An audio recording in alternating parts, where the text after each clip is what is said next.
Hey, I crimped my hair because I was bored. Doesn't look that good, but it looks a lot better in person than it does on the camera.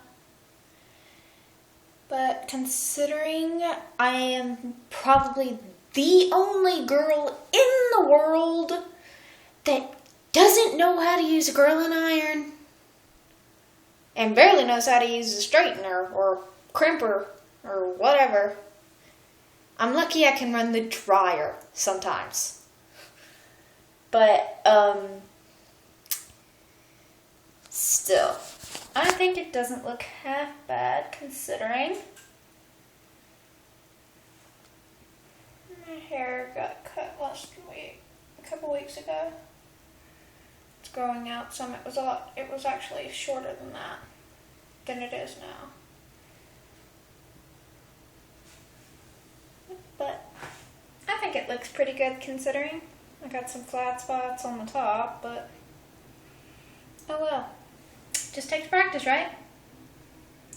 Well, bye.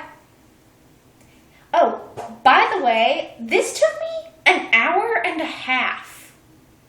That is gonna be like some wacky how long it takes to crimp your hair for a teenager thing. And it's not even that good. But, oh well. I'm going to straighten my hair tomorrow. Or, yeah, tomorrow. After a bath. Get all this goop I have in my hair out. Anyway.